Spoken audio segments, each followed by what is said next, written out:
wafdi ballaaran oo uu hogaaminayo gudoomiyaha komishanka doorashooyinka Somaliland Cabduqaadir Iimaan Warsame iyo mas'uuliyiin kale oo ka tirsan komishanka doorashooyinka qaranka Somaliland ayaa soo gaaray magaalada madaxda gobolka Sanaag ee Ceergaabo waxaana wafdigaasi oo ay duleedka galbeed ee magaalada Ceergaabo oo ay kaga hortageen gudoomiyaha komishanka gobolka Sanaag iyo maayir ku-xigeenka degmada Ceergaabo iyo xubno kale waxaana ugu horeyn halkaas ka hadlay maayir ku-xigeenka degmada Ceergaabo Saalax Ismaaciil Cabaase iyo gudoomiyaha komishanka gobolka Sanaag Axmed Cali Biixi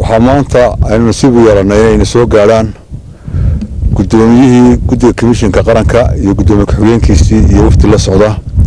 waxaanu leenahay soo dhawaada gudoomiye adiga waftigaaga soo dhawaada maanta waxaanu qaadanaynaa kaarkii cid kasta oo kaarka hore diiwaangelinta ku jirtay waxaa laga rabaa maanta inay goobteedii ka qaadato kaarkii waxaanu soo gaaray guddiga komishanka doorashooyinka qaranka gudoomiyihii iyo gudoomiye ku-xigeenkii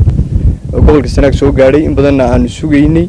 aad baan u soo dhaweynaa waxaan leenahay gobolku waa gobolkiinii ku soo dhawaada waxaan leeyahay reer Sanaag goobii waanu soo wada marnay ay gelina waa qabtaan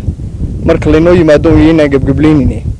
aan guntiga dhiis kaga dhigno hadii la inaga badiyay kaar qaadashadii oo magaranaysa codkii la inaga batay yaan la inaga qaadanin la inaga badin inaynu kaarka moogtahay aan si fiican u qaadano ugu dambeyntii waxa halkaas ka hadlay Cabduqaadir Iimaan Warsame oo ka hadlay ujeedka socdaalkiisu daaray yahay aniga iyo gudoomiye ku-xigeenku waxay idin cad markaa inaanu gobolka awood weyn saarayno oo saarayno in maxayda gobolku qaato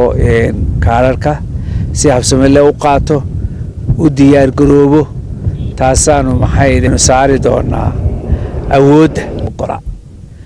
wax ololaha mar labaad iyo mar saddexaad baan ku celinaynaa ololo xisbiyeysan lama ogola ololo beelaysan lama ogola ololo qabiilaysan lama ogola qofkaanu ku aragnana waanu xidhaynaa waanu adagnahay waanu ku adagnahay waxaanu idin leenahay waa la idin fasaxi doonaa ololihii biliya barba idin ka harsan ololihii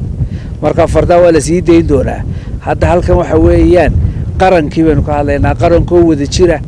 xisbi dawlad iyo commission iyo dadweynaba kaarkeenu ku yahay Saciid Muuse Faarax Saab TV Ceergaabo.